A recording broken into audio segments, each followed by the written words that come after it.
We are now. Yeah, baby. Episode 3. Episode 3, or episode 1, quite potentially. This might be the first one, the first official episode. Yeah, episode 1. They're going to hear me messing around with my microphone. Why Okay. is it so wobbly? It is what it is. We can cut this part out. Nah, mate. Okay. How you doing? Yeah, I'm really good, man. How you been? I've been good. Yeah, let's hear about your week first. How's the CEO shadowing going? Yeah, it's pretty cool. I got some updates. Yeah? Yeah, man. I don't like profiling, like personality tests. I've decided that they're bullshit. Okay. Ray Dalio would disagree. Let's hear what you have to say. Oh, really? Yeah, he likes them. Anyway. Oh, I wonder which one he likes. I need to look that up because I quite like Ray Dalio. Yeah, so what's the issue with them? Well, I was just Googling around because basically I entered a meeting thing, like a workshop thing, where they were teaching a bunch of people about the predictive index, it's called, is the test that we were using. And like, it's like 5 letters and you're like really high A or low A and stuff like that. And it's like basically tells you what kind of person you are. Right. And the stuff that they were predicting about me, I was like, okay, that's true in some cases, but not in others. So like one of them is like, oh, you're not particularly like gonna break rules. I was like, well, yeah, in some cases, but probably most cases, if I don't like it's the a rule, bullshit rule, yeah, then I'm gonna break it. So, Right. Yeah, and I don't know, like I feel like a lot of the tests put it this way: you have like a model, you're trying to build a model of a personality, so you have to first encapsulate the entirety of someone's personality in a model, and then you have the challenge of someone taking a test and trying to accurately use that model. You see, it's Sure, like you got if you've got the model wrong, the test is gonna not even matter, and if you've got the model right, the test is gonna be like so important. And this test they made me do was like 2 questions long. So it honestly, your whole personality accurately represented in 2 questions. I just thought it sucked. So yeah. And it reminded me of like horoscopes. They were like, you know, when they're like, oh, you know, Sam loves alone time, but equally loves spending time with friends. Yeah, and yeah, it's just yeah. like, yeah, man. Yeah, it comes back. It's like you're an Aquarius. You're an Alpha. Yeah, interesting. Yeah, so that's been that, and the actual CEO has gone on holiday, so I'm just running my own little. You're corner running the show now. The interim CEO. No, I'm running the little corner of the company that I'm dealing with at the moment. So that's cool. Yeah. Is it interesting outside of their BS personality test? Yeah, man. Yeah, I've been learning a lot of kind of just businessy stuff. Yeah. Good to get exposed to it. I'd imagine, and I don't know, but I'd imagine there are a lot of great lessons for later on down your path as an entrepreneur when you've got a bit more of a business yourself. It's kind of crazy how small of a company it is. Like, its turnover is about 20 million a year. Okay. And it's small. It feels small. Like you could know everyone by name in the company and what they do and what they're working on and things like that. And it's just kind of crazy because the warehouse I'm working in is a £2 million company a year. And I was just thinking like 10 times bigger than that doesn't feel like it.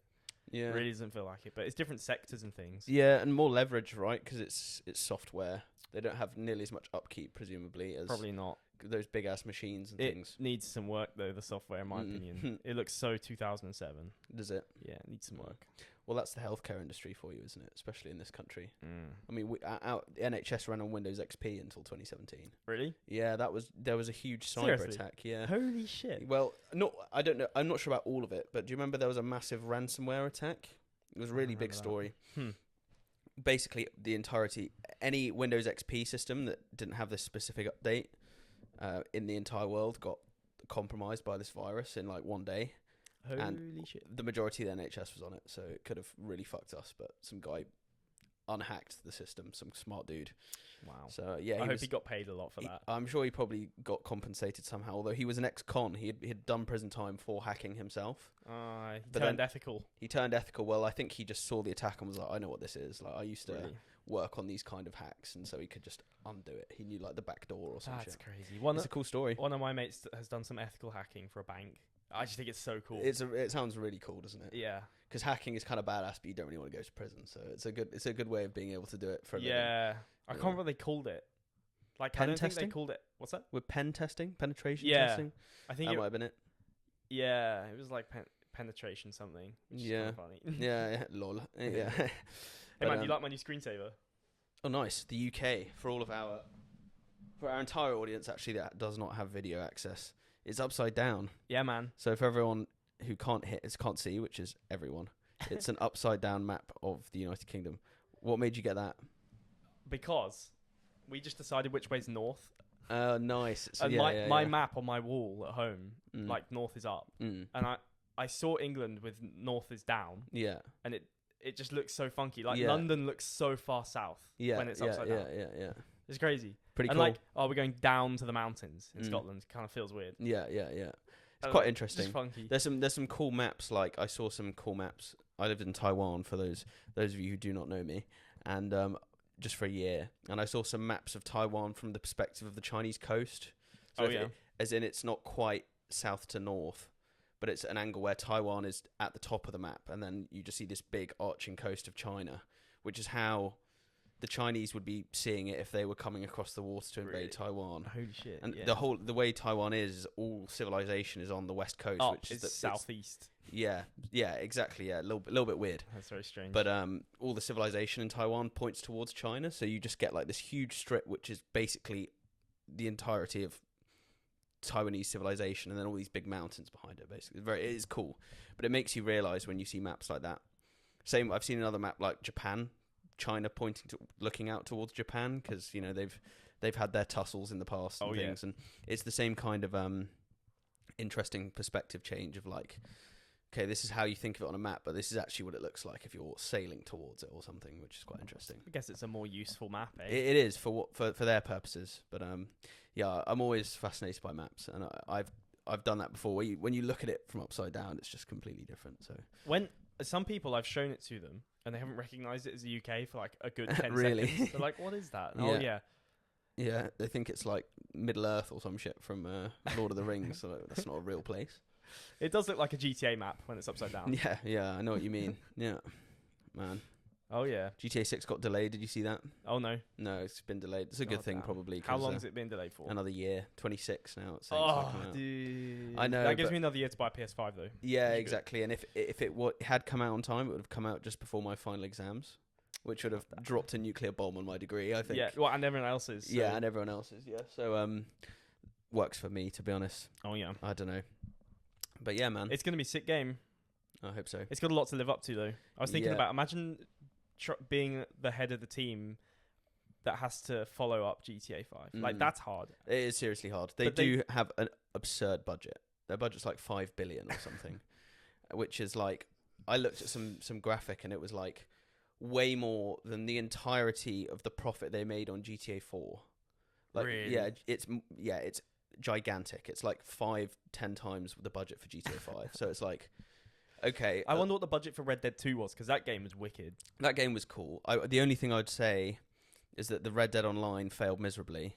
It did, but I think that was just due to the nature of the game. Not like if they had built GTA 6 instead of Red Dead 2, Yeah. I think the online would have been fine. Yeah. I think it's just because lots of the things that make GTA 5 online fun Yeah. just weren't there in Red Dead 2. Yeah, they weren't. The thing is that the way I see it is that Rockstar got acquired by Take-Two Interactive, who are a publisher, sort of, I don't know. Imagine acquiring a company. I know, big. a massive company like that, That's crazy. But they acquired it, and this was before Red Dead 2 came out, I would say 2016, 2017, not sure when. But they're kind of notorious for being a little bit anti-consumer and being very kind of capitalist and not really necessarily doing what's best for the fans and what the fans want. But my guess is that they saw how much they'd have to invest in Red Dead 2 Online to make it a money printing machine like GTA 5 Online is, and they just said, you know what, let's just keep making GTA 5 Online content, because although it's, how old is that game? It's like 2013, I think it came out, so it's 11 years old. If There are literally kids playing it. Yeah, and it's still printing money. Yeah.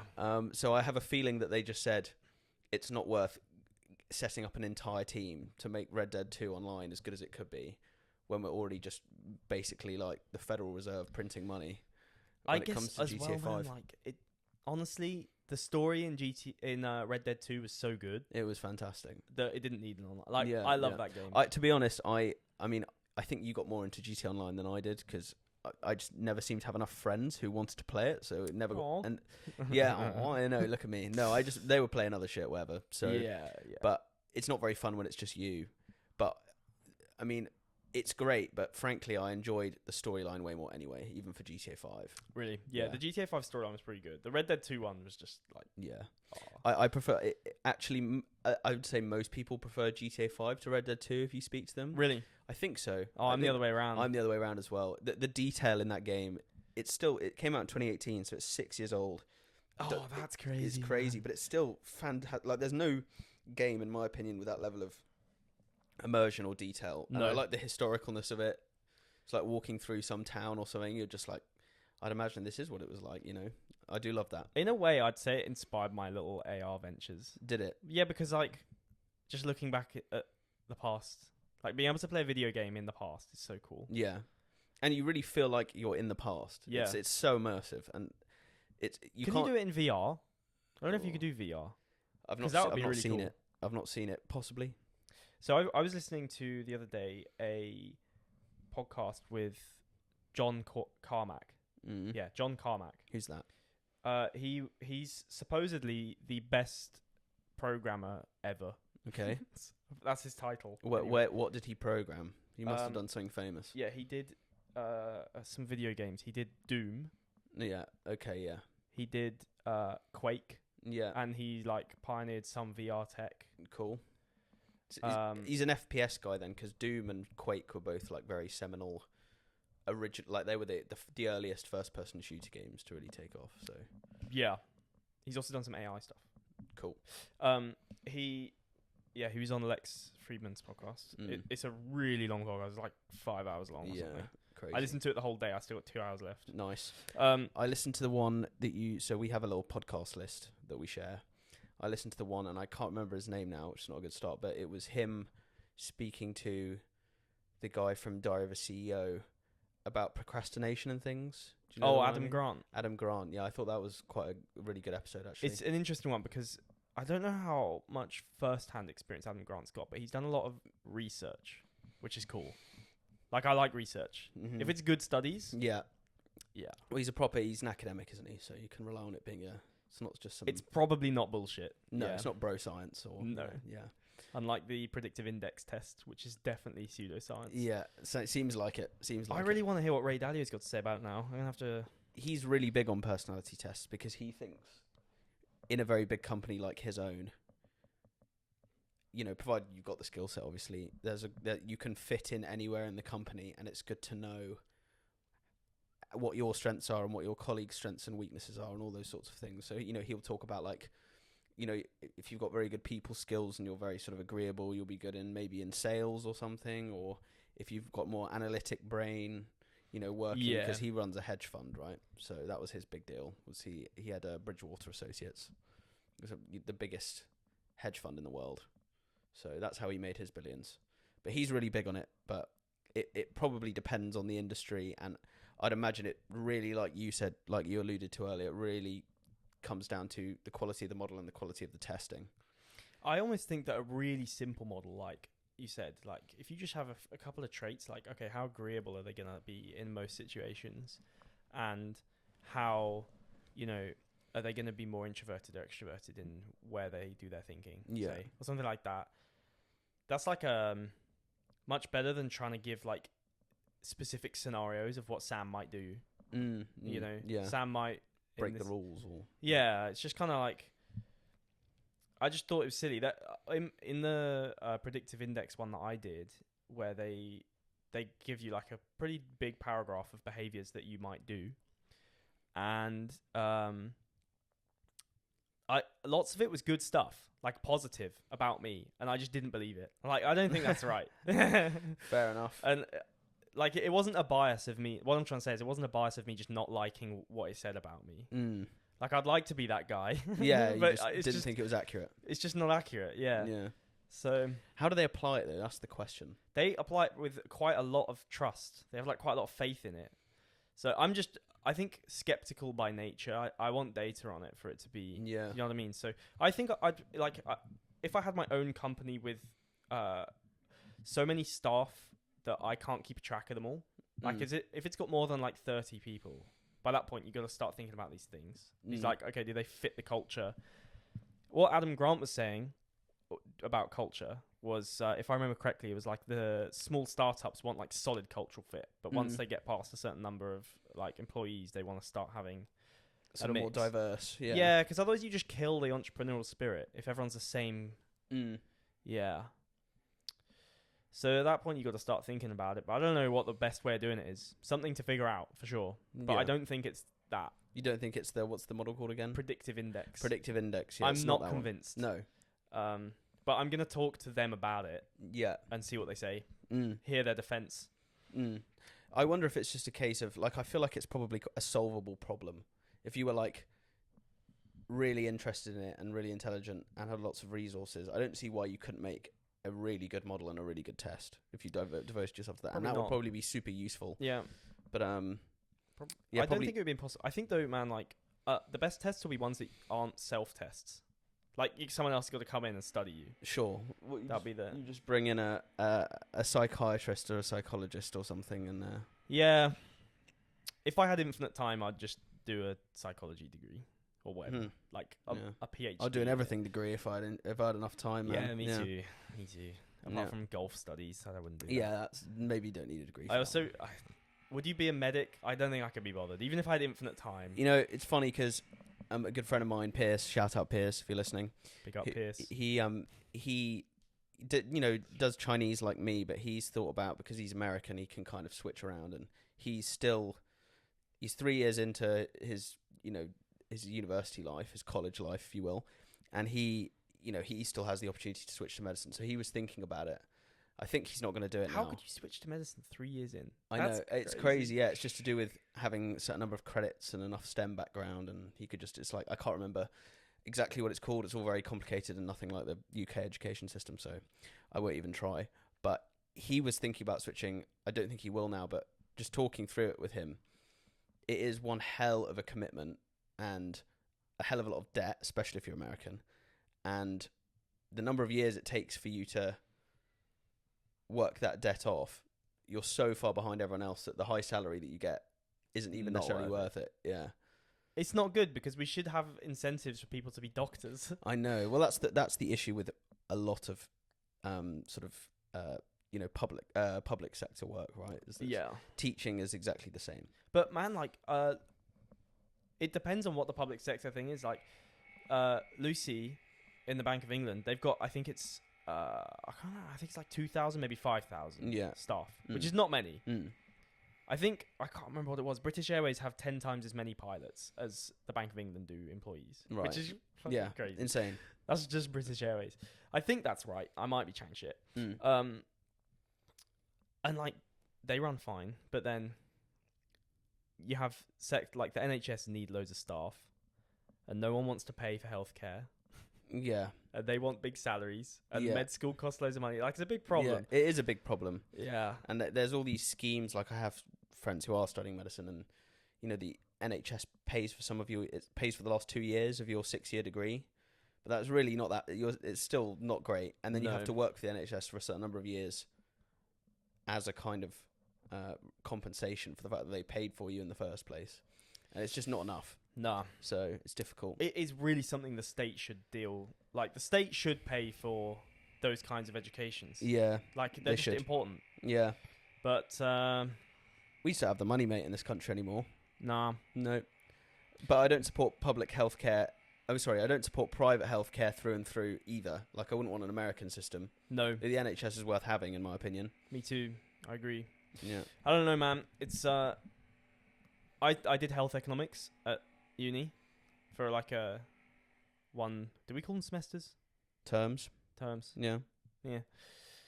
And it was interesting, but I think I fell asleep in probably about half of the. It wasn't that interesting then. So, like, some of it was, but the lecturer, I had 2 lecturers, and one of them, oh my goodness, not the best. He had the most monotone voice ever. Yeah, it's not really great. difficult to stay awake in those ones. Yeah, it's a tricky problem to solve.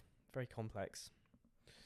Yeah, well, we'll see. I think it just needs a lot of reform, doesn't it? But God knows how to go about that. I mean, it's had a lot of reform. It's had a lot of reform anyway. So yeah, they ain't got it right. That's for someone else to solve. That's a lifetime issue. Like, you could devote your entire life to that and still not even necessarily get anywhere. They have like loads of people devoting loads of time, and Yeah, it's still not getting and it's solved. still super I know inefficient. that they're like a dinosaur in how the velocity of decision making is really slow. Like new tech will take way longer than it should to get in. Way and things longer, like yeah. that. And there's also the argument that like we buy most of our medical equipment and our medicine and whatever from the US anyway, and it's like they're the capitalist system doing it super efficiently, not necessarily in everyone's interest, but they have it much more efficient than all national health services do, and we're buying off them. So in some ways, we still need that capitalist element elsewhere in the world to be able to buy off of anyway, which is a real pain. Yeah, I've never thought of it like that. Yeah, so that's an issue. But I mean, I remember, to give you an example, when I did removal work at Company Moves, the place. I love Company Moves. Yeah, we man. both worked for the same removal company at different points, but we went to an NHS office. It wasn't a hospital, but it was an NHS, sort of HQ, and they were like, "Yeah, can you please dump these?" Like it was like 1,000 tables and 2,000 chairs. It took weeks. We just go to the same place every single week, and every single day, and just carry out tables and chairs, take them back to our depot, dump them, and come back. And it was just like, they were perfectly good. They weren't nice, like they weren't like flashy, but they were just chairs and tables, like cheap ones. But none of them were broken. It was just a case of, oh yeah, we're clearing out the office. We don't need these anymore. Can you please get rid of all of them? And it was just like, that is a huge waste of taxpayer money, because the taxpayer would have paid for all of those, and now they're like, we don't know what to do with them. Please bin them. How long do they use them for? I've got no idea.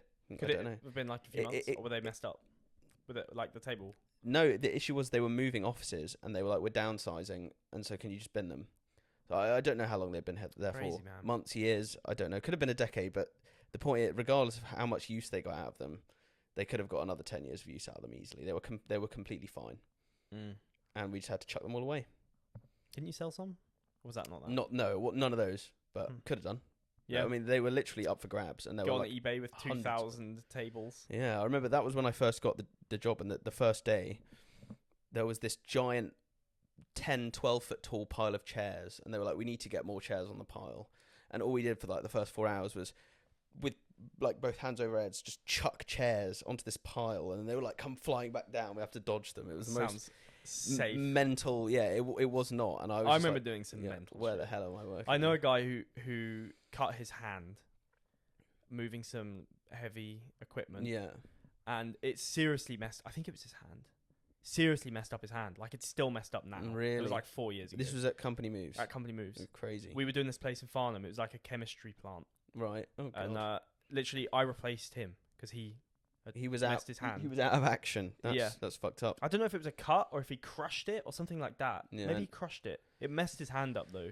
Crush would make sense if it just broke all his ligaments and his joints. Yeah, it could do a bit more damage than the cut. Okay, so lots of my friends talk about moving to countries where they don't pay much tax. They want to avoid paying tax. Right. And I don't know how Dubai much I Bros agree or with something. it.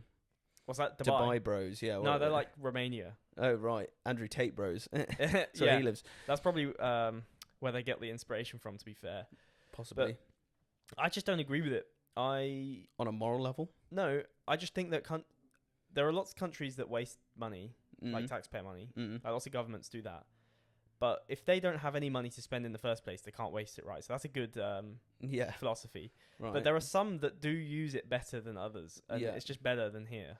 Yeah. Sure. Though I struggle for examples these days. Yeah, well, I don't know, man, but Got to visit more countries. yeah, maybe. I mean, the argument I've heard for moving to a country like that is that, if you have money, because you're earning it elsewhere online, you can, okay, the public institutions are crap and outdated and crumbling. You just pay for stuff. But you just pay for stuff, basically, yeah. Yeah, but it's like police corruption and things like that you start worrying about. Yeah. And I guess you could just pay for medical care and things, but Yeah. trams. No, ultimately, if the state wants to crush you, though, in those kinds of societies, it can. Yeah. Like in the UK, you're not going to have a corrupt police force deciding they don't like your business or something and just taking it and just... Do you know what I mean? I hope not. Well, yeah, not yet. Not No. yet. We're not backslid that far, but in the short term, I can see people what getting arrested for tweets. Yeah, that's the whole thing, isn't it? Right now, after the those protests. Yeah. And what people were saying online was because the prisons are full in the UK at the moment, so Kia's been letting people out early. Oh yeah, And I saw one of those clips of a dude interviewed, and he's like, he just left prison early, yeah, and yeah, he was just like, I was kind of bored in there, like I wasn't really learning anything. So I don't intend on going back, and yeah, it was just a funny interview. Fair enough. But like I was kind of like, yeah, sure, you should be learning stuff, but in the same breath, like if you're not, who gives a fuck? Like you shouldn't be on the street. Anyway, it's safe. It's a public safety thing, isn't it? Yeah. But then the issue was they were letting people out early so that they could let people in who had tweeted things, and it's like that's kind of mental. That is crazy. I mean, that it's slightly exaggerated. It's not like that happened on a mass scale. It's just it probably happened to one dude. Yeah, it probably haven't. I mean, yeah, I don't think there were that many arrests, and a lot of the things they said were pretty bad anyway. Yeah. But it's just a case of like, well, you have to do it within the law, and you can't just be arresting people for saying things you don't like. It's not a very good idea. It's a really bad idea. But I don't know. I don't think it's as bad as the American libertarians wanted us to believe it was in the UK. Like a lot of the people saying it were bad were Republicans in America who were being like, it's turning into a fascist country, and it's like, okay. Dude, they've got some crazy shit going on over there. Yeah, focus on your own stuff, Americans. Yeah, dude. Yeah. But I get where they're coming from, and I get the whole argument of it being a slippery slope, and like once it happens once, it can happen 100 times. But I agree, but yeah. I don't think it's nearly as bad or fascistic in this country as they want you to believe. Fascistic. Yeah, I think that's a word. We'll see, man. Yeah. But yeah, freaking, it's the election in a month, isn't it? Beginning of November is the US election. That'll be interesting. Yeah, it will. I was convinced Trump after Trump got his ear shot. I was like, oh, Trump's definitely won this. Yeah, I thought the same thing. That photo, do you know, is like one of the greatest photos of all time. Just of a president. Yeah. Oh, it's crazy. Yeah. That is like a photo of the 2020s that will be in textbooks for sure. 100%. Yeah, but once Biden dropped out and Kamala got this big surge of support, now I'm like, oh, I don't know, man. I think Kamala's got a pretty good chance as well. She's got a chance. I put it at 60-40 Biden. 60-40 Kamala Harris win. Is what I think, which is not saying much, but I have an inkling that she'll get it.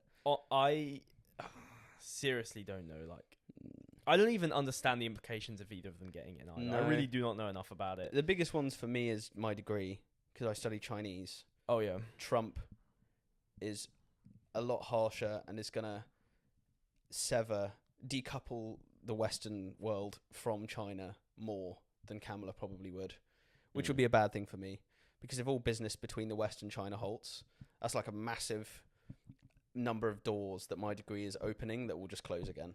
Do you know what I mean? Like there's no trade to do with China, if everything between the West and China is just antagonism and like shitty diplomacy.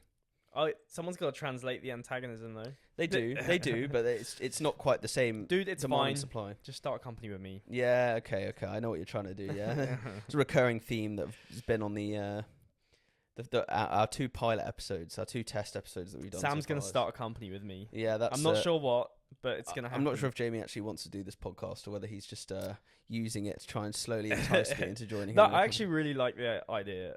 Well, not even the idea, just doing a podcast. Like, it's so good for the accountability.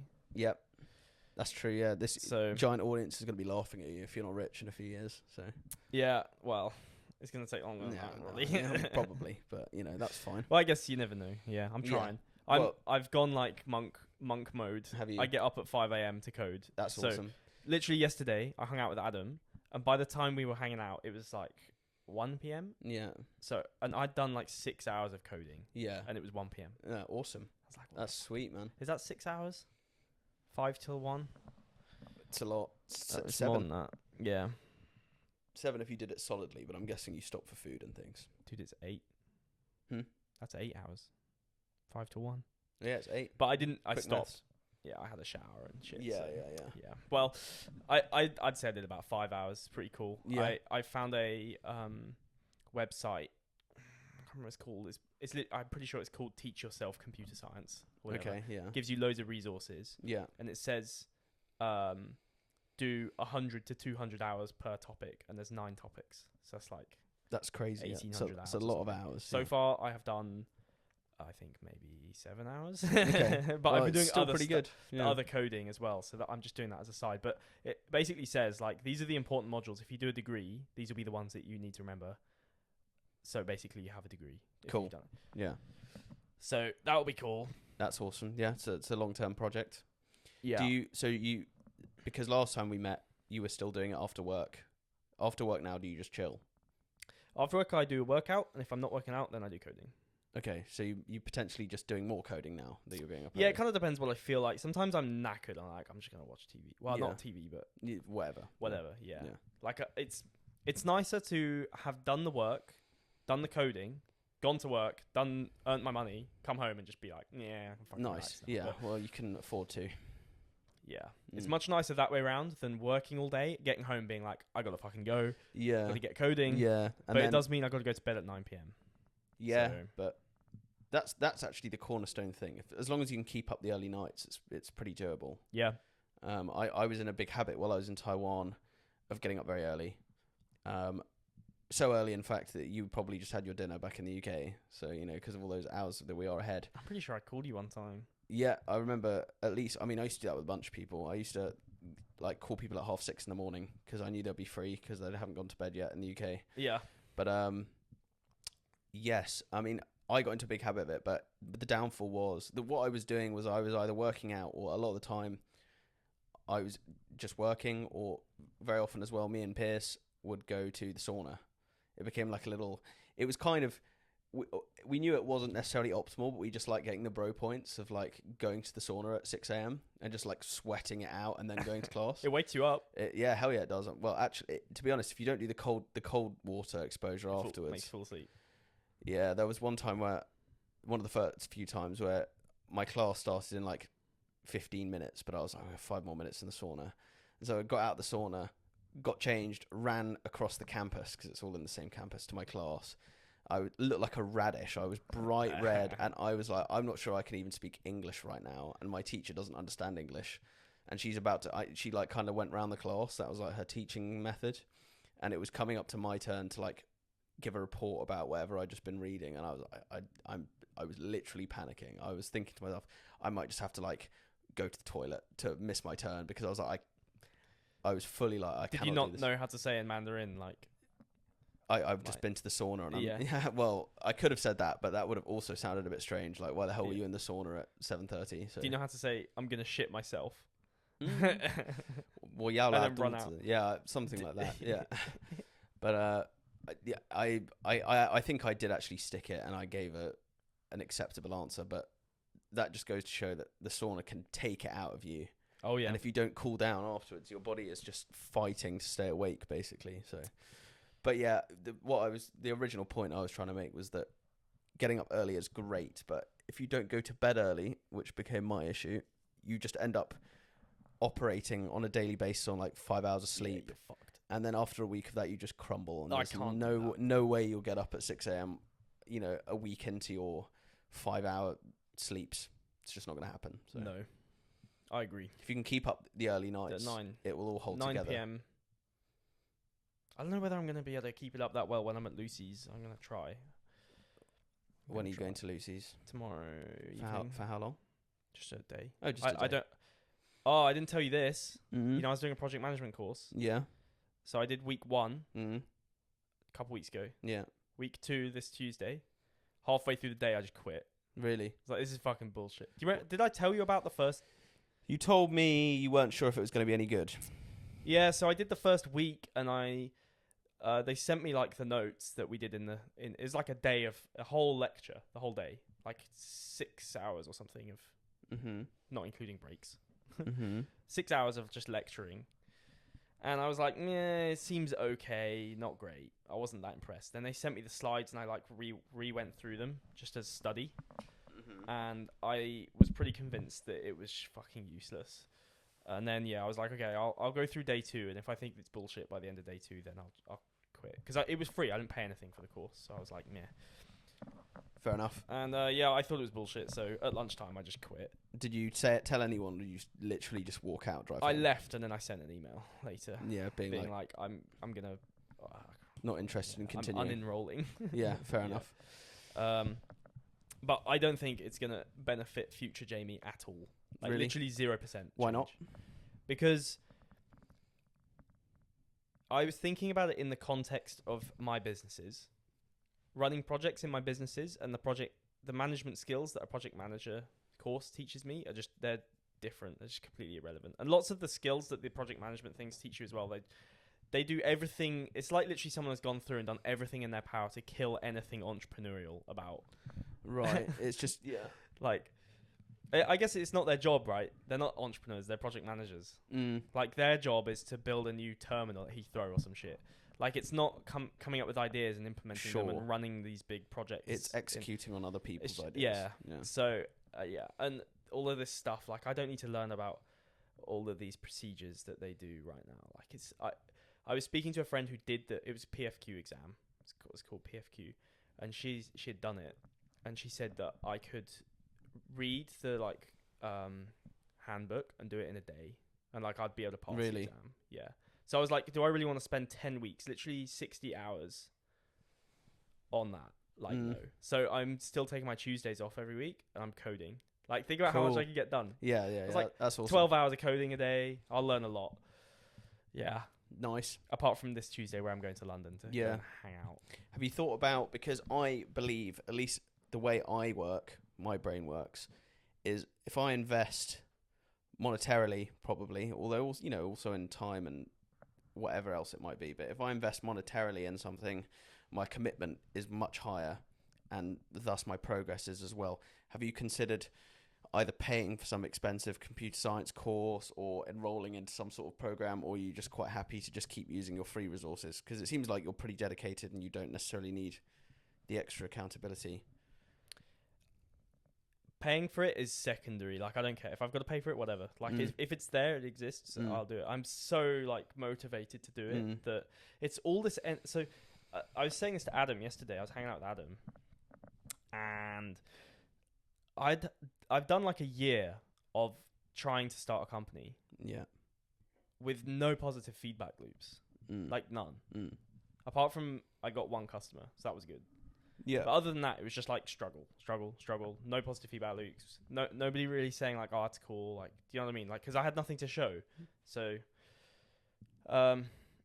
with coding, it's crazy because you build an app and it fucking works, and you're like, yeah, it works. Yeah, let's build something else. Yeah, and you keep going and you learn stuff, and then you're like, I can use that in my next project. And I mean, the actual, like, maybe the computer science stuff of it is me just really getting into it. The like, studying modules of a computer science thing. It's just me getting into it. Probably not so many positive feedback loops in that, but the actual just making apps and learning things. Like, since I've last seen you, I've learned HTML. It's awesome. Dude, HTML's so easy. It's easy peasy, actually. It's just Microsoft Word, but with code. Yeah, it's... And CSS is the other half of Word. CSS I haven't learnt yet, and it looks a little bit more involved than HTML. Well, there are more, like, terms you have to learn. Like, what does this 3-letter acronym mean? And what does it do? It's, that increases the padding or something on the side. Yeah, I'm sure I'll get the hang of it. It's not even... I mean, they're technically neither of them are programming languages, right? I've been I don't correct know. on I that said before. that... I said that to someone the other day who's more experienced than me, and they were like, "Yeah, they are." So yeah, I think it's one of those things that's semantics. Often debated. Yeah. But if you are a programmer and the only thing you know is HTML, people are going to be like, "Yeah, are you? You're a shitty web designer at that point, and that's it." Yeah. Yeah, I think maybe the argument that they're not is just that there's no logic ingrained into them, right? You can't make a website do anything. No, I think you need JavaScript to make it do stuff. Yeah, cool. you do, and that's. I don't think you could do much with just. Yeah. Yeah, I built a website yesterday morning, and it was this little exercise I was doing where they just show you they show you the website and they're like, go build it. Right. So that was cool. It took me a couple hours, just HTML, no CSS. Yeah, it's pretty cool. Yeah. So now I gotta learn CSS. Do you think I should do an 11-hour YouTube video or a 1-hour YouTube video? I think that entirely depends on your goals with it, because frankly, it's, to what extent, like, a lot of, you can use website builders nowadays that do a lot of the cool stuff for you. and you make a cool website without needing to. What do know you mean? as What, much. like Shopify and Wix? Yeah, whatever it might be. One of those. They things. won't be good enough. They won't be good enough. Nah. Well, if it has to be that customized, then maybe. But frankly, that's I feel like the HTML and the CSS are things you can outsource. Oh no, dude, you don't even need to. It's so easy.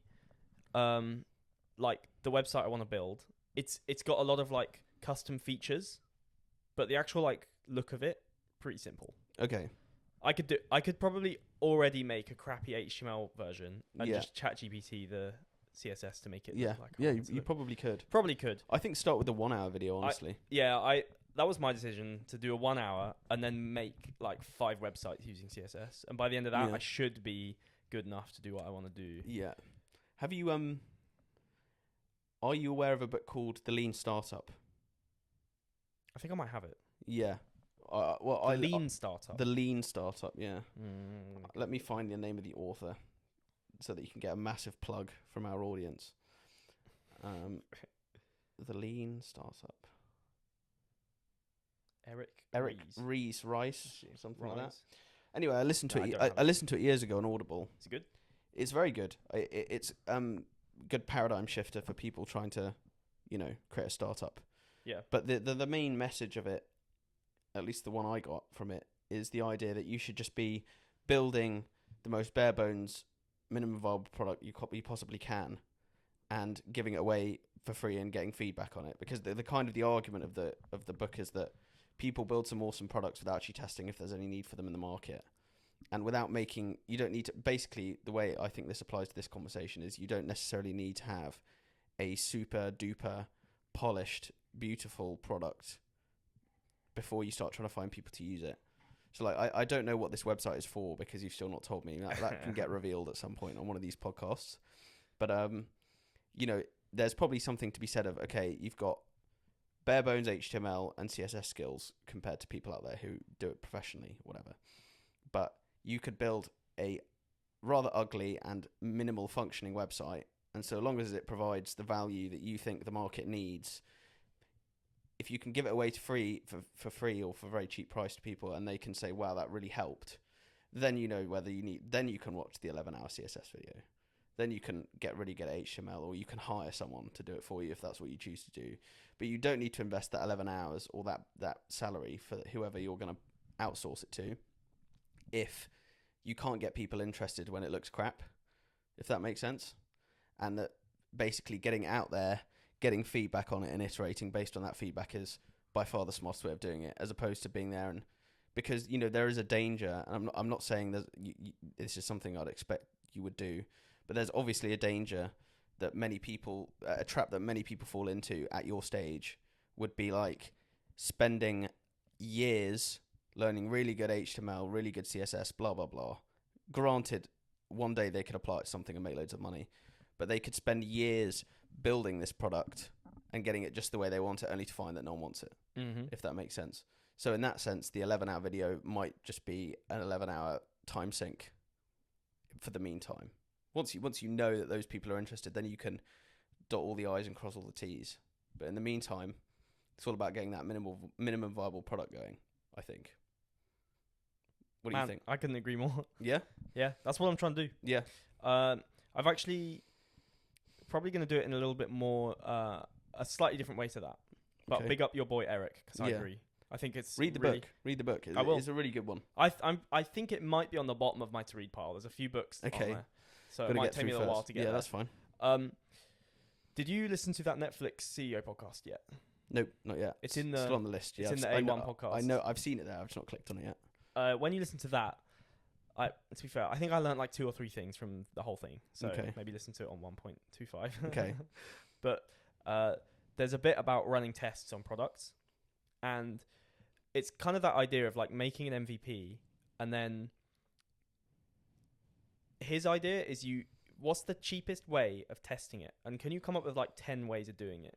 So like with my website, can I come up with like 10 different ways of testing the idea, the function of the idea? Yeah. Not like the look of it. Yeah. If I can get people to use them and then figure out kind of what works best, you're getting like primary market data right there. And it's on I have like a to-do list that is 3 pillars. and I have like 3 different parts of business that I'm working on, kind of. And one of them is like exactly that, like MVP test, and then one of them is like actually figure out how to fucking build the thing. There's parts of it that are quite complicated. At least they look like very insurmountable tasks to me right now. Sure. But I'm sure that they can be done because my friends that are much smarter than me have told me that they could probably do it. Does it use the this website without spoiling the grand reveal whenever that happens?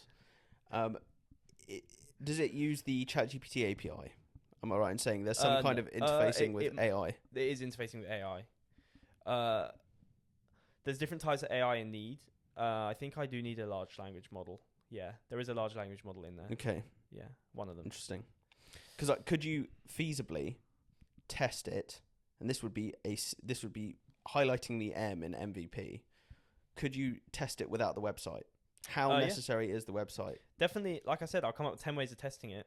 Yeah. Doesn't it? But to be fair, I could build the website in a few hours tonight. Like that would work. Like, so it would be worth the effort. So why not? I will. Okay. I'm gonna. Yeah, man. 50 quid says you don't. Just kidding. I'm gonna do it. Yeah, this week is one of these 5 a.m. sessions. So I'm having to treat this learning computer science stuff. Yeah. Like, I don't know what to call it because the names are a bit funny, but I'm going to call it computer science, like software engineering, computer science, whatever the fuck. Coding. But it's not coding. What's not? Well, it kind of is. But like, I consider coding me making shit in C#. Yeah. Feels like coding. Yeah. Whereas making a website is not. No, that's like coding too, but this computer science stuff, I'm learning about like computer architecture. Oh, I see. Like, that's not coding, it's just computer science. Yeah. But then there's parts of it that aren't really computer science, so it's just a bit funky. I feel like software engineering is quite often a good. I don't know. So another question with this business idea. Go on.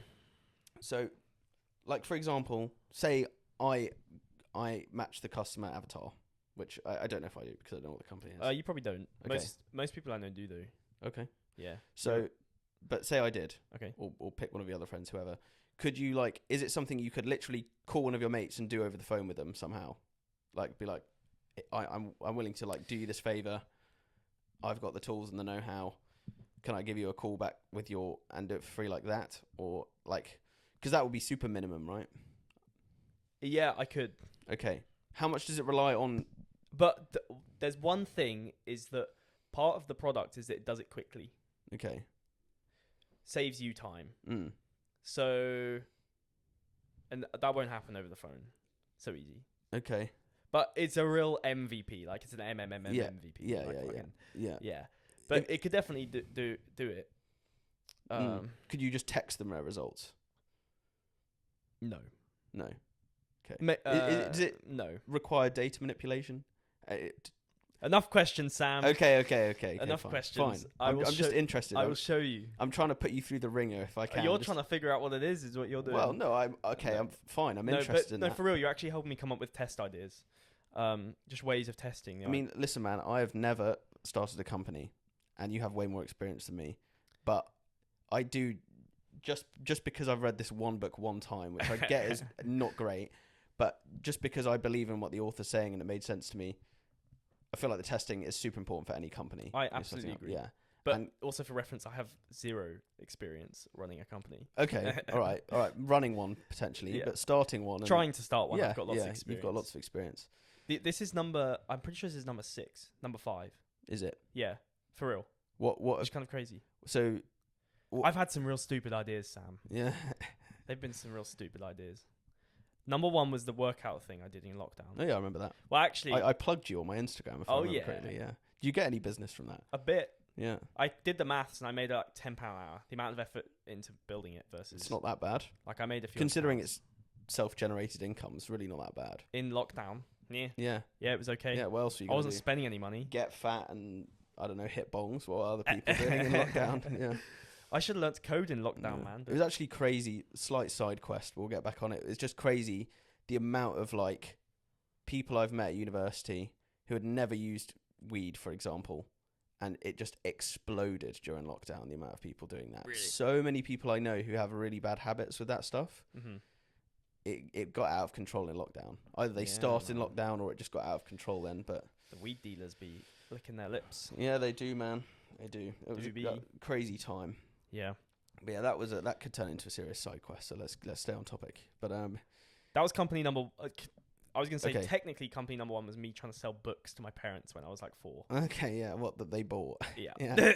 Buy it off me. Yeah. Yeah. I did a lemonade stand out on that road one time when I was about 6. Making the money. Well, yeah, my parents bought all the ingredients, and then I took all the profit. So it's kind of a slightly unfair business. But and I was selling cups of lemonade for like 50p. Probably made about £8 or something. Oh, that's nice. 16 sales, you know. That's a lot for this street. There's no one here. Well, yeah, but when you see kids sitting, like we were half out in the road, so that people had to slow down for us, sitting on this little table, like these little table and chairs. Nowadays, you'd need a contactless thing. yeah, that's true. I remember thinking that about homeless people. I know this is kind of like, this is going to get unethical if we stay on this topic, but I've always just thought, like, if those motherfuckers just bought one of those little contactless things and set it up for like £1 or £2, can you imagine how many taps they would get? Yeah, because no one has change on them anymore. No, there's a bunch of them by my university, and they're always like, spare some change, and I don't want to be mean, but I don't have any cash on me, so I have to just say no, sorry. Yeah, but if they were like, tap this and give me £1, I'll be like, yeah, right. Yeah. I don't know. Why don't you just buy a house? It sounds like one of those conversations, so we'll get off it. Yeah, I guess one of the nicest things you could do for a homeless person then is buy them one of those card readers. It probably, but then I remember, like £25. Funnily enough, I remember one time I actually said it to one of them. He was like, do you have any cash? I was like, no one has any cash. You should get a card reader. Yeah. And his eyes, I could see his eyes kind of glaze over, and I just remember thinking, it's not as simple as just buy a card reader, because a lot of these people just, they don't want to hear that, because that's, you know what I mean. Anyway, I wonder if you could actually have it through your phone or something. You know, like if they had a phone, if they could receive money just by tapping a phone. Yeah, because that'd be kind of cool. Yeah, let's get off this topic before we make ourselves sound really right wing on our first yeah, ever that's podcast. True. It's obviously way more complicated. It is way more complicated. It's way more complicated. If I can just get a card mental health crisis and all sorts underlying it. So yeah, it's not just. But there is definitely a problem where there's no cash anymore. It just makes a problem. It does. Yeah. It does. It's a weird society we live in now. It was a bit of a shock living in Taiwan for a year, because a lot of small business only operates on cash still. Really? Like if you're in, I didn't know which way you were going to say that. Whether it would be like, no cash. Or, I wouldn't blame you for thinking it was cashless, because it's quite advanced and it's very techy. You know, it's very kind of. Does the cash not feel really fucking annoying though? Yeah, you're gonna buy stuff. You're like, it's super annoying. It's super annoying, and you have to get cash out when you're like, fuck. You look in your wallet and you're like, oh, I've got like £5 in here and I need 10. Then you have to go out your way to find an ATM, whatever. But yeah, I mean, if you go into a big store like 7-Eleven, is absolutely ginormous in Taiwan. There's something like 40,000 7-Elevens in Taiwan, and its population is a third of the size of the UK. So that would equate to 120,000 in the UK. That would be the same per capita number of, and that is just mental. I don't know how many. Do we have any? Do we have 7-Eleven? No, we don't. I don't think we have it. There was one in Sweden that I went to. Yeah. 7-Eleven. Yeah. And it was fucking shut before 11. Oh, really? They're all 24 hours in Taiwan. At least in Taipei. I'm sure they're not in the. They're not really living their brand, are they? No, they've branched out, but they're amazing in Taiwan, because they've got, it's got like, it does coffee and stuff and that kind of thing, but the best thing is it's got microwaves and tons of really nice food, and you just microwave it and you can just sit and eat it in the 7-Elevens. Some of the 7-Elevens have beer on tap and everything. Like, it's really like extended its brand out past just like selling candy and cigarettes or whatever they do in the US. Like, it really has everything in there. Like, it's like a supermarket. Yeah, but they're more like convenience stores. If right, like they're big small. ass convenience store. Yeah, no, it's not. Yeah, basically, but it's not. I mean, it's essentially a supermarket, but it works more like a corner shop. If that makes sense. They're really good. They're really good. Anyway, let's talk about your other businesses quickly. So you did. You sold books to your parents that they bought. Okay. Then you did the workout plan. We're gonna call number 1 the workout plan. Yeah. Number 2 was RC cars. Yeah. Trying to do that, and I do want to do that, but it's like gonna cost me a few $100,000. And I feel like by the time I've got enough money to do it, there'll be more important things. Are tough. They are tough. Yeah. They're really tough. Yeah. Even if you want something really simple like a pair of sunglasses, like, it's so difficult. And when you want something like RC cars are quite a lot more complicated than a pair of sunglasses. And they're like, you're not gonna be able to do it as a first business very easily. No. Then I wanted to. I had this whole like laser cutting thing. Do you remember that? Yep. That was a stupid idea. What was the really idea? dumb. I wanted to make like business cards, Oh yeah. but not necessarily business cards, like just marketing materials and things like that. Yeah. But out of better material than paper, than Mhm. like acrylic type Mm. paper. Is it acrylic? No, you know what I mean. Like Yeah. that Some like kind of quite thick plasticky. plastic piece Yeah. of paper shit. But it was just a dumb idea. Like it was never gonna work. And I did one day I crunched the numbers in a way that I kind of hadn't crunched them before, and I realized, and I was like, this is stupid. Mm. But it felt like a weight had been lifted off me because I was like, I don't even want to do this. Yeah. Fair enough. But then I moved on to AR museums stuff, and that's a pretty sick idea. You could feasibly do it in your bedroom as well. Like I could potentially do it without much money. What I like about the idea is it's B2B. Yeah. In that, and selling to companies is a way easier way of getting really rich than selling to broke students or whatever the other extreme would be. Dude, trying to sell to broke students. Yeah, you need. Well, you know what I mean. It could be anyone. It could even be families which have a. It really depends on the product, but yeah. No. But like B2B can be a pain in the ass as well. Yeah, there's probably a lot more customer. Like you probably have to keep up the kind of customer contacts and the customer relations and things. Yeah. But the point is, you can't. There aren't many things that ordinary middle income families will buy for 10 or 20 or 30 or 50 grand. Whereas companies can drop that money on You could services have, like, all the time. Well, that's like this company that I'm working for at the moment, doing 20 million a year, and they have like I don't know how many customers it is, but it's not that many. No. Yeah. Yeah, that's what It's I mean. like a few thousand. I feel like B2B is actually easier. It's just the problems are more niche and hard to understand, Yeah. and so fewer people can do it. I really don't know, mate. I'll be careful to generalize that much. Okay. I think some of the best products are B2C. Like, some of the most successful products ever. And also, Kyle knows someone whose dad sells nails. Nails. Like okay, yeah. wood nails. Sorry, for some reason my thought went to fingernails. Yeah, mate, I was take like, those what suckers the off. hell? Anyway, I don't know why. That was my first thought. He sells nails and Mm. makes a killing. Mm. And it's just kind of crazy because that's like just well, it could be B2C, I suppose, but B2B, sorry, but it's probably a lot of B2C as well.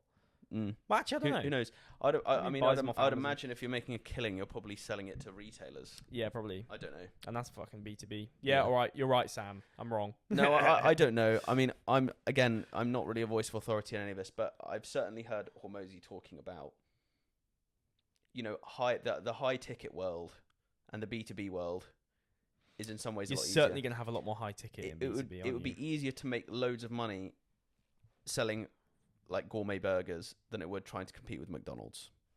Yeah. True. That's high. That's obviously not B2B, but it's high ticket. If that makes sense. Yeah, no, I'm with you. Um, Yeah. Another question Go on. about your business. Not really, but The new one. Yeah, the new one, but it's not about the business. It's just I've wondered.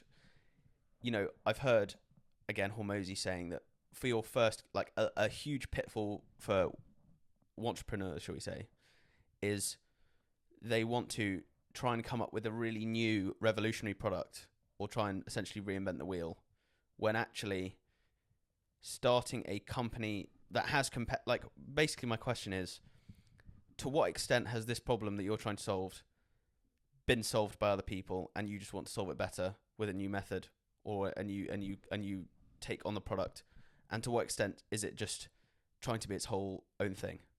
That's essentially the question. It's a good question. Like if I encountered a problem, which was the exact problem that you're trying to solve with your company, but you didn't exist yet, and I didn't know about it, what would be the easiest way of me solving that problem? Yeah, there's a few ways, and they are quite smart, and there's no way that I could do them. Okay. My solution is really simple, Okay. like beautifully simple. I could Mhm. write it on the back of a napkin. Mm-hmm.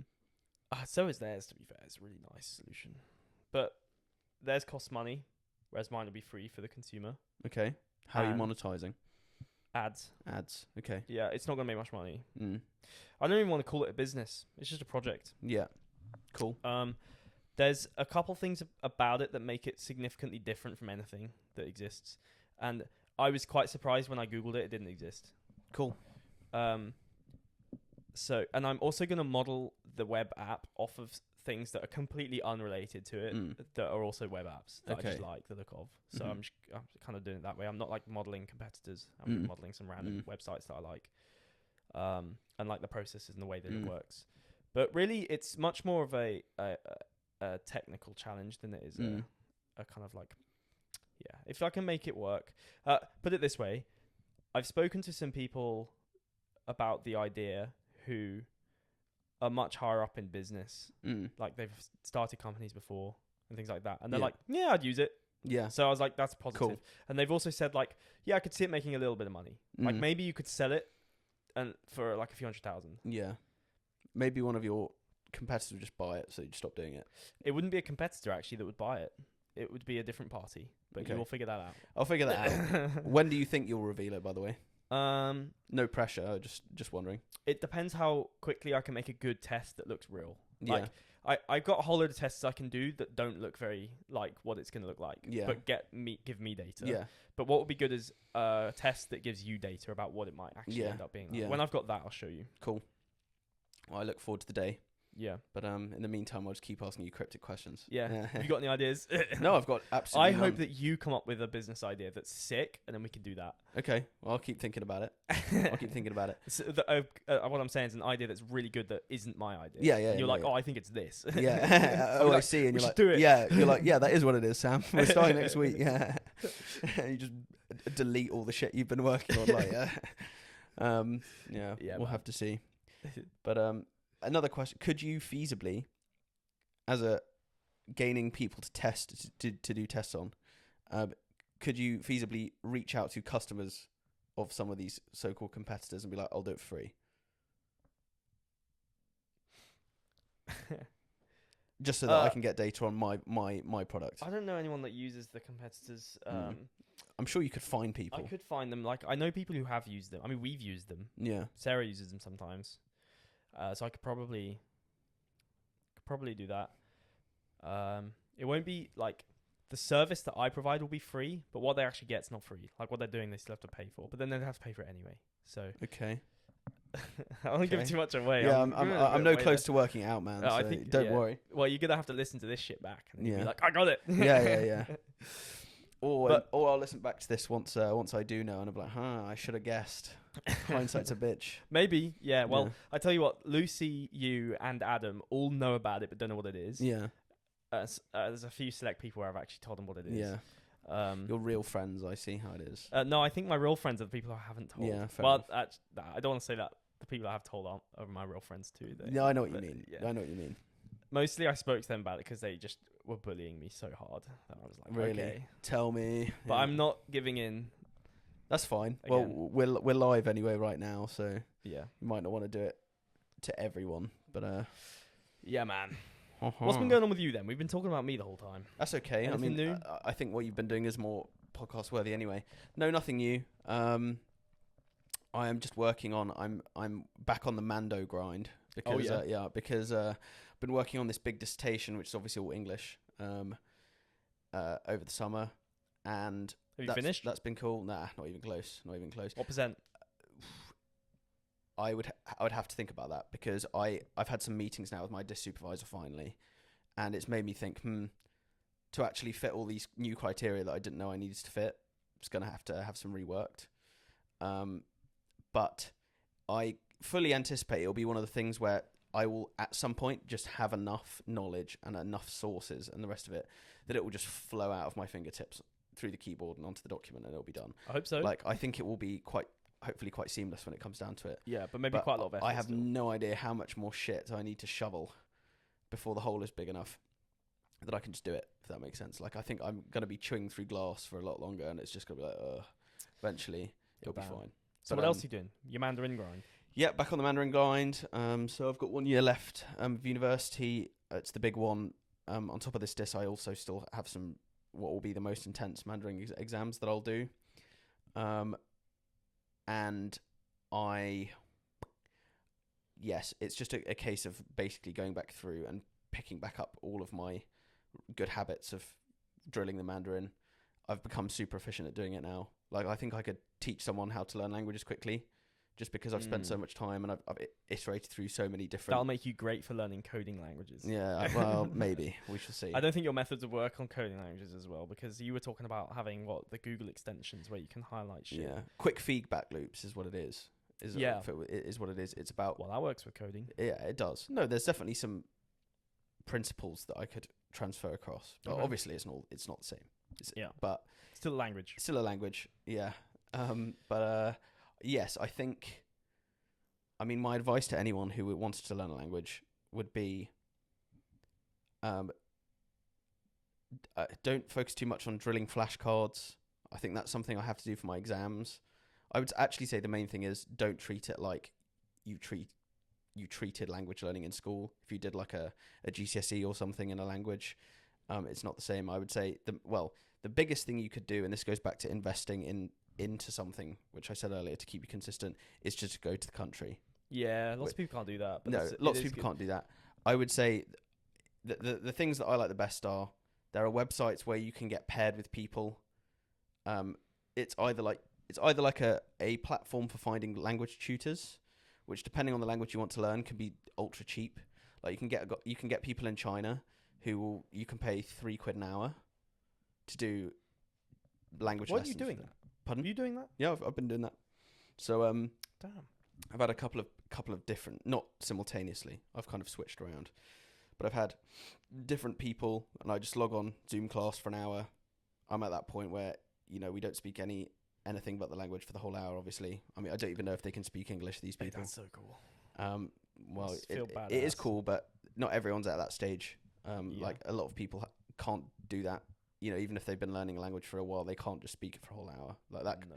That comes with having lived in Taiwan and things for me, really.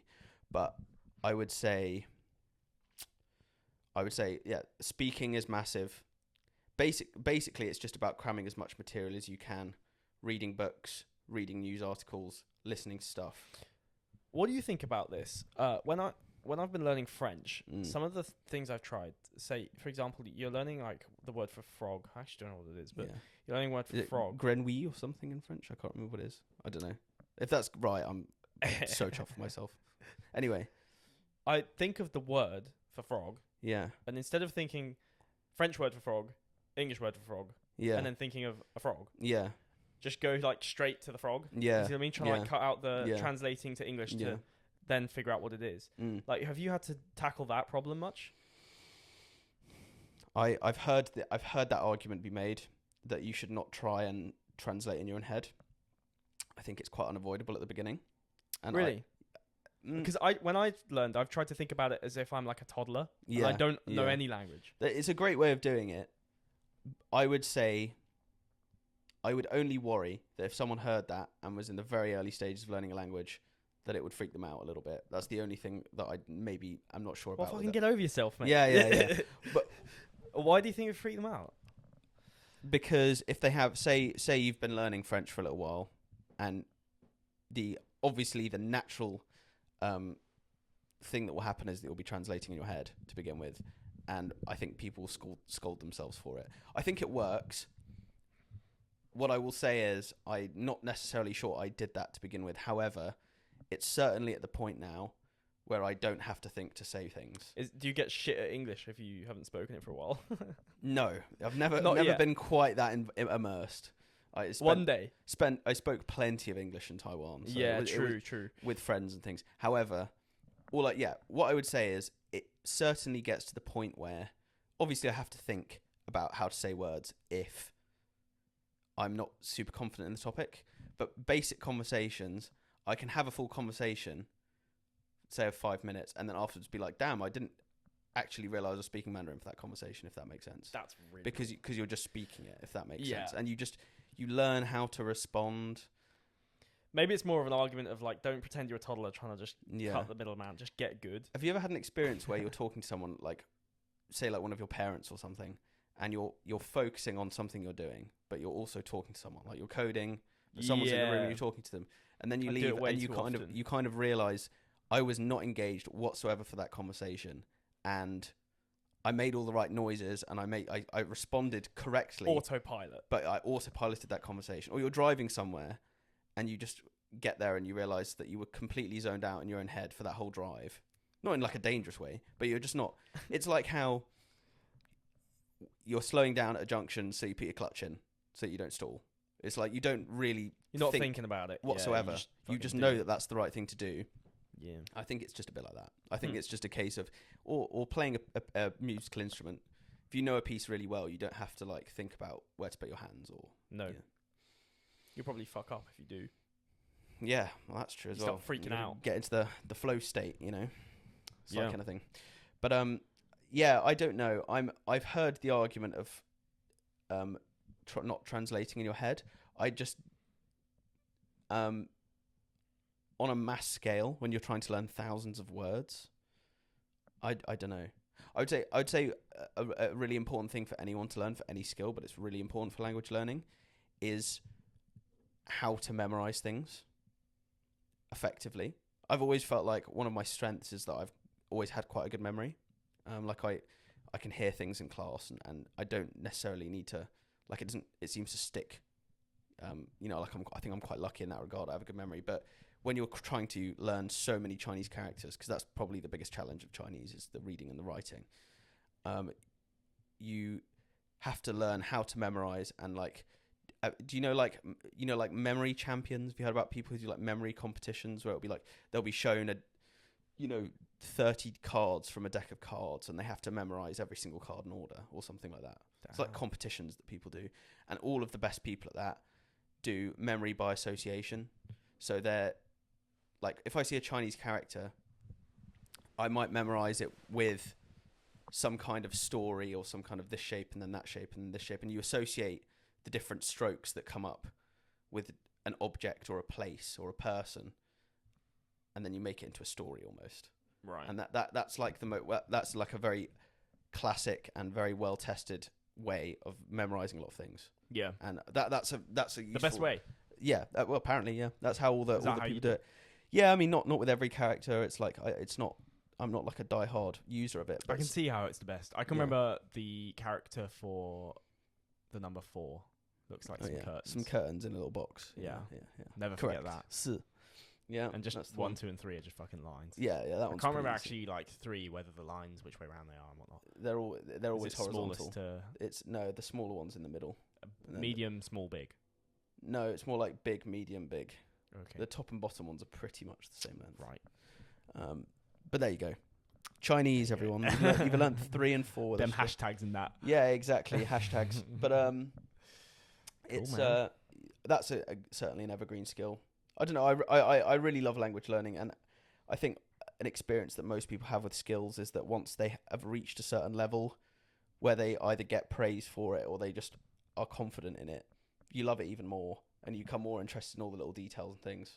And I guess I'm just glad that I never was like, fuck this, I'm so bored of doing this now. You were at one point. Well, you wanted to quit. It gets frustrating, but Yeah. I've Are you glad you didn't? never wanted to quit for more than about 24 hours. Really? Nah, not really. Dude, you called me one time. I don't even. I vaguely remember this. What did I say? You were like, I think I'm going to drop out. Did I? Yeah. Holy shit! I honestly don't remember that. I'm not just like. You called. I remember I was on the train. In first year. Maybe end of first year, I'd say. Yeah. What did I say? Why? I don't know. I can't remember. And I was like, man, you could, but maybe don't. Give it a bit of time. Well, thank God I didn't, man. Yeah.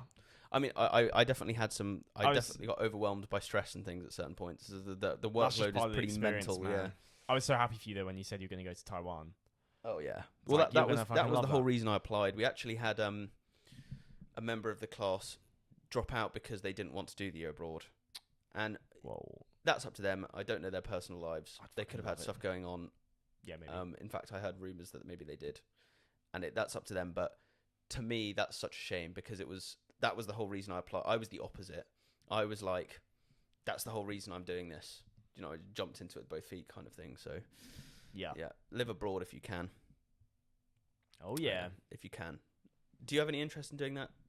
Living abroad, yeah, for sure. Yeah. So I mean, I'm definitely going to do it again. I'm going to Finland in a few months with Lucy. With Lucy, you guys do awesome Europe trips to niche parts of Europe. Well, we're just gonna do the world, but we don't have enough money at the moment. No, well, she does. I ain't. fair enough. I ain't got enough money, so we're just doing Europe. Yeah. And all the places that she's going that I can't afford to go to, Yeah. we're gonna have to go to because she's already been. Yeah, So, fair enough. do you want to go to Morocco? Yeah. It's not even that expensive. No, I'm sure it's not. It's not that far, and Nah. it must be reasonably cheap. When And you you can there. take me around Southeast Asia if you want. I would love that. I honestly think we should.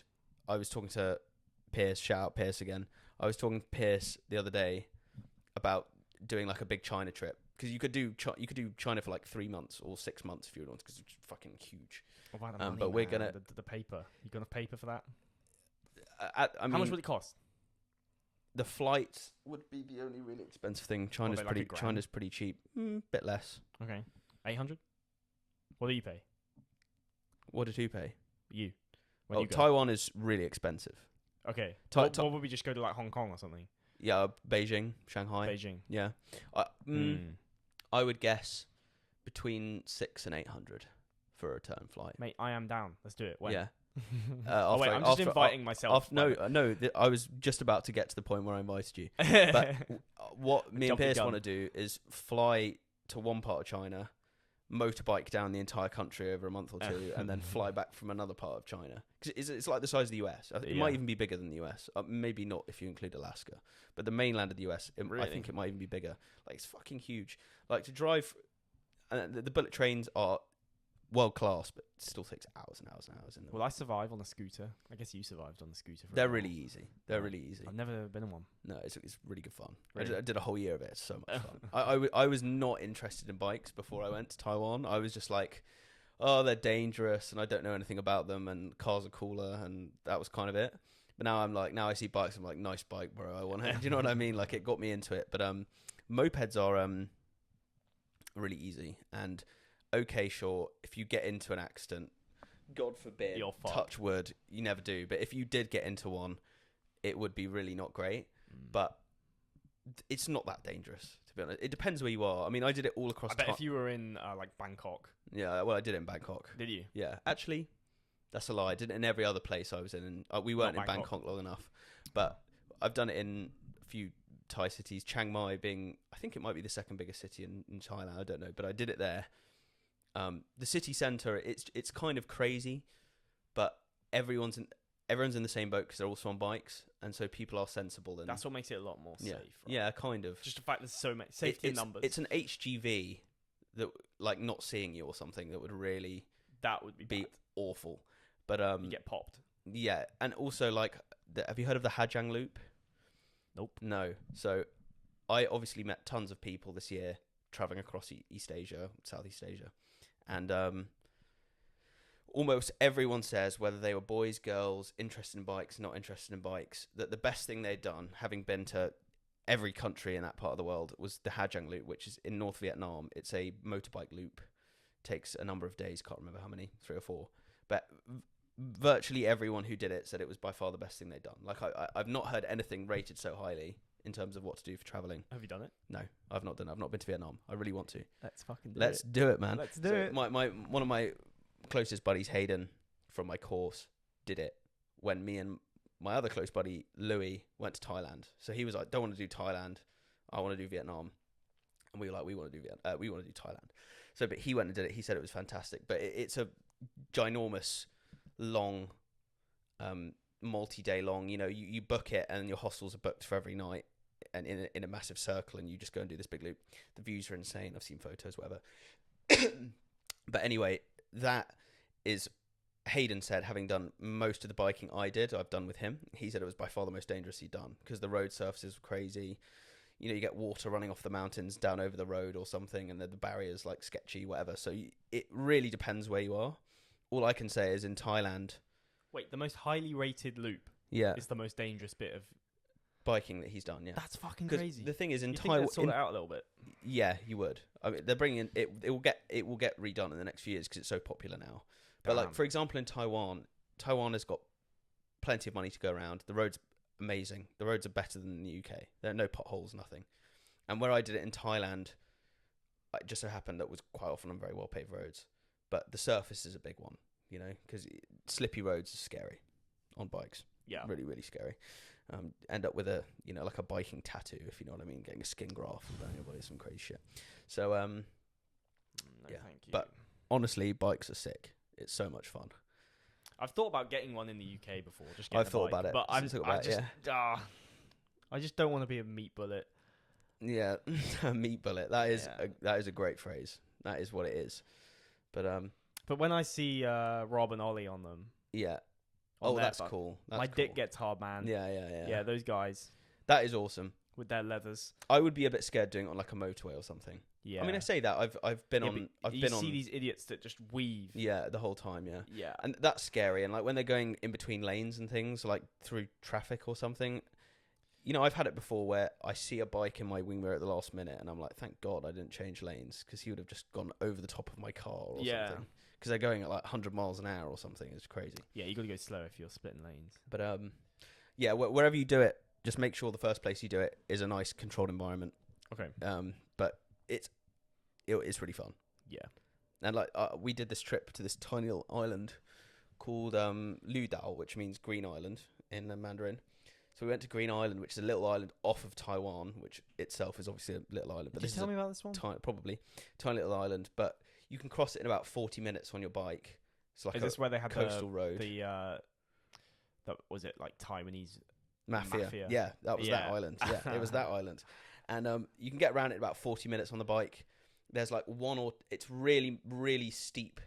It's like a volcano. It's not, but it's like a very steep kind of island. But the coastal road takes about 40 minutes, but you can also go up and through the jungle and over the mountains on the bikes. And the roads are really empty and well paved and wide. And we were just Mario Karting it around this entire island. We're like it was a race. You'd like, see you back here in half an hour. Let's do the entire island. See who gets back there first. So much fun. Oh, I bet. It's so much fun.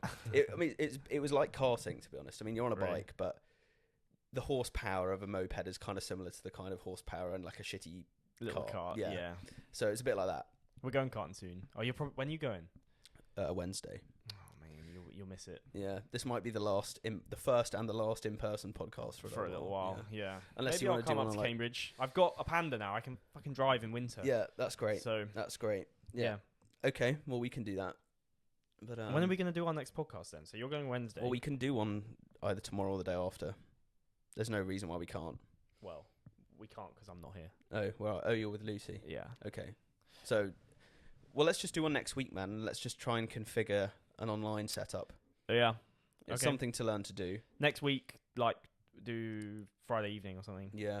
No one's listening to the shit anyway, so obviously if there's a delay. If it sucks, yeah, it doesn't matter. It's all about practicing the podcast as long as we skill. just keep it going. Yeah. And then once we get into it, two a week. We can Was it 2 a week we decided? 2 a week was what was our aim to ramp up to. Yeah. We're still on 1 a week, obviously. It can even just be if it's fucking simple, like Wednesday evening. Yeah, I think that's a good idea. Yeah, like I think I would have a recurring reminder on my phone. Yeah, podcast. today is. Yeah. Yeah, and we just do that, and we just make time for it. Yeah. It's just so often my routine changes. We could do a Tuesday if you're more flexible on a Tuesday. We'll have to figure out. Yeah. Yeah. I'm gonna quit my warehouse job. Mm. Probably just after Christmas. Mm. How come? Just because you don't need it anymore and you're just gonna go full ham? Pretty much hit the limit with how much I'm gonna learn from podcasts. Although I did start from podcast. Oh, I see what you mean. Yeah. I did start listening to that computer science course lectures whilst I was at work. Good. And I was like, this is a win because I read the textbook and then I go to the lectures and it's like a Berkeley course. Yeah. Cool. And the lecture is really funny and not politically correct at all. So cool. Keeps it entertaining. It does, yeah. And I don't know, I might stay a bit longer just to finish that and then get a new job. Yeah. I don't know what I'm going to do. Excellent. I might just do like IT support for something. Yeah, that's actually not a bad idea. Try and get something that will teach you something. Yeah. Related to what you want to do. Yeah, some entry level shit. Yeah, that's a great idea. But then I'll have a much more solid routine. It'll be easy to do. Well, your life situation makes such a big difference to like how quickly you progress in things. Like I remember thinking when I first got to Taiwan, I lived in Tainan. Do you remember? It's like not in the capital. I remember. Yeah. And was it southwest coast? Yep, that's the one. It's much more traditional, much fewer English speakers, blah, blah, blah. Great place. But I just remember getting there and being like, my Chinese, I can, like in like Star Wars, just before they jump to light speed and everything starts going, and then when they disappear, and I was like, I'm getting ready for like hyperloop or whatever the fuck. I'm getting ready to just go, because it was just like, it's so easy now. It's so easy to like improve so quickly. It's like nothing I could have possibly done. I could have taken all of the illegal study drugs that I bought from like Russia online in the world, and I could have done all these calls that I do now, and like it still wouldn't have made that much of a difference, because you're just there, you're doing it 24/7. I was like, the workload, because I was also doing classes out there, it's not that bad. My gym is going at light speed because food's cheap. Bulking is eat like I can get healthy food delivered to my door. I don't even have to cook it. I've got a gym 2 minutes from where I'm staying. I'm living with my girlfriend, so I'm learning loads about myself, frankly, and how to be living with a partner. And I was like, whether I like it or not, I'm being exposed to so many new things, and I'm just improving so fast at these things, and I could just feel it. And I was just like, that is to say is that you could quite feasibly get this, a starter job doing something, and just be like, oh shit, I'm on double XP mode now. Like, do you know what I mean? Yeah, like, maybe. Yeah. Do you know what I mean? Like, getting, if I got like an entry level software engineering job or something, it would be pretty dope. It would be awesome, and it's the kind of thing that you don't need a degree for, frankly. Like, if they see hire that more the than know-how, people get degrees. really? They hire more software engineers than there are people with CS great. degrees. That's so great. Yeah. We'll see, man. We'll see. Maybe I'll have some companies before I get a job. Yeah, and you could easily meet people at one, even if the job's not stellar. Like, you might meet some stellar people. True. Who are who like-minded and interested to work with I'm you. sat across from one, brother. Hell yeah, man. You can learn languages. Me? Really? Yeah. Learn coding. Yeah. Here's an interesting point, because I wanted to not necessarily push back, but just pick your brain on this, because you said to me last time you really wanted me to learn to code. Is that really necessary for us to work together in a business? Would it not be better if I was really good at some of the things that either you're shit at or you don't? I just want someone to fucking code with, man. Okay. But I think you could hire a mentor, man. You got money now. I know you'd have tons. What, a coding mentor? Yeah, probably. I have a mate that's like helping me out. You could hire some guy. It would be like 50 quid an hour for a Zoom call. Okay, it's pretty expensive, but he could probably just anoint you with information. Probably. And he could probably critique the shit out of your coding and tell you it's rubbish, and then you would learn loads from it. I'm not good enough yet to get one. Okay. I don't think. Fair enough. We'd be wasting money right now. But I agree, get some skills that I don't have. Yeah, that seems better. If we're going to be partners... Can you figure out the people's skills? Yeah, you're the code like, what's up? Yeah. I don't know how to do that. I'm a machine person. But, like, I honestly think if we were founders together, and I would happily do all of the front end, and you could do all the back end. But again, to push back at that, what if it's not necessarily we need different skills, we just need more work completion, like just more effort? Two brains. I think that's definitely true. But like loads of our we skills have to cover all the bases though either way. Yeah, we do. But I want to be able to cover all bases just by myself. Maybe that's a bit unreasonable. To an extent. I mean, I honestly think if we started this company, I would not be able to bear not knowing what was going on with the coding whatsoever. Like, I would definitely learn some. Dude, what is this company? Yeah. Come up with a fucking idea. You come up with a fucking idea, man. You tell me your idea first. Find out if you're good at it or not. But, yeah, I'll come up with an idea when you tell me yours. Okay, I'll commit to that. But, deal. Yeah, sure. But, yes, I'm going to get this idea soon now. I can tell I'm bribing him. But that is to say, I think... if we did start something, it's not like I would just be like, yeah, do the pro. Like, I would have to I couldn't not know what was going on. I would have to have, albeit less coding skills than you, I'd have to have some to know what was going on. But even so, dude, think about how many companies have been started by two programmers that are like working together. But I think a lot of them start in different ways. Like, they're already programmers. Think of all the ones that don't know as well. There are both. Yeah, there suck my dick. Yeah, like Steve Jobs, Steve Wozniak. Steve Wozniak built the computer. Steve Jobs knew what was going on, but he was more creative. He was the creative, and he was looking forward to how can we do this better and stuff. But the guy soldering the fucking board and all that shit wasn't Steve Jobs. It was Steve Wozniak. Yeah. And he got kicked out of the company, so I'm looking forward to ridding you from the board in a few years when we're billionaires. But yeah, billionaires. Man. Yeah, we're at an hour and a half exactly. Are we? Should we call it quits then? Well, we can finish your thought. You're about to say something. I was just gonna say, could you imagine being a billionaire? That'd be pretty cool. Oh, it would be crazy. The responsibility. Yeah, it would be mental. Yeah, I the don't people know. that would just hate you. I don't know. That is also a ton of money. 1,000 million. 1,000,000. That's a lot of money. Oh, what was it that I was listening the other day where they were talking about just how much money Jeff Bezos has? This is before Elon Musk was richest man. Just about how like you could have some millionaires in the room. Yeah. And you would need like how many? Would it be 1 million millionaires? Yeah, something like that. I mean, he had over 100 bill. I think he still does. Yeah, 100 bill. a million millionaires. Yeah, Dude. That is. You could have a bunch of billionaires and they're not even 10% of your Yeah, like that's it's crazy. I heard. Holy shit. I heard him making an argument the other day, which was like, someone was talking about how do you justify having so much money? Oh, I've heard this. About how Amazon's a $1 trillion company. And Yeah. I think at that point in time he had 160 bill. So he's like, I own 16% of a $1 trillion company, which entitles me to 160 bill. Does that work? Yeah, that works. And he was like, so I've created 840 billion pounds of wealth, dollars of wealth for other people. Yeah. And okay, you can pick flaws in it because like, how many other people, Jeff? 6. Okay, you know what I mean? It's like, I don't. Obviously, it's not quite that simple, but you know, that was his argument: was how many people he's benefited and how much money he's created outside of his own wallet, and all the jobs and everything. Yeah. I mean, my favorite thing. I don't really like Amazon that much. I'm not gonna lie. I like Jeff Bezos, but I really don't like Amazon. What don't you like about Amazon? It just kind of like it's really efficient to use, but the whole thing just kind of tries to scam you. Just kind of annoys me. Like what? Like all of the like click here to subscribe to Prime. No, I don't want this. It's in like tiny little letters. Yeah, shit like that's not Yeah. great for the Oh, customer. Like, just stop trying to fuck me off. they're definitely min maxers. Like those guys definitely are min maxers. Like even just like, do you know about like the shock bracelets? No. It's so fucked.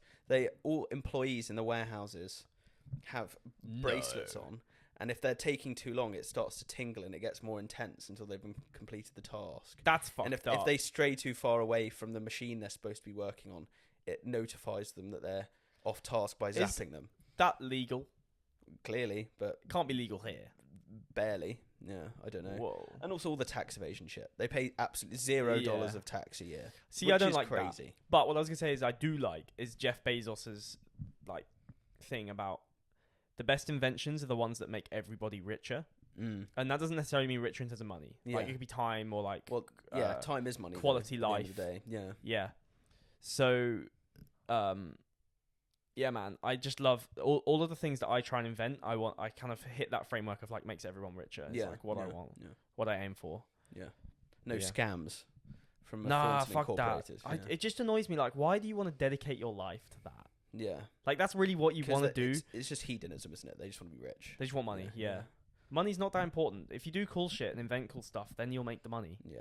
Yeah, just do it the other way around, man. It's not as easy for people to understand that as you might think. You know, some people. No, just, and also I'm poor, so yeah. like.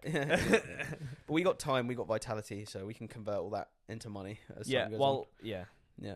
Maybe this will be a great insight into how to turn from someone who wants to be rich into someone who's rich. If they listen to the first ones, they'll be like, "Don't do that." Yeah. First podcast. Or like, welcome back to episode 40. We're getting sued and we're bankrupt. 40. Yeah. Whoa, Yeah. that's pretty soon, bro. Yeah. Fuck. Yeah, it might get sued for something we say on here if we're not careful. So yeah. Yeah. Maybe if you get rid of that yes heck. Well. Yeah. Leave it there, son. Okay, let's wrap this up, man. All right. It's great to see you, That was a man. Great conversation. God knows people agree. Probably not. Yeah. Look, man, it's gonna take us a little while before we're Yeah. bearable to Before listen to. the next one, we'll set up a channel and we'll upload this. Okay. And we'll put a screensaver image on the screen just so that it looks like there's something going on. Yeah. Just so it's not a black screen. But we need to. Yeah. Maybe we'll take a photo of the studio. well, no, it'll just be us, just like like doing gang signs or something. Yeah, that sounds cool. Okay, well, whatever the image is, that's what we chose. Okay. Cool. All right. Peace. Catch you Peace, later. people. See you soon.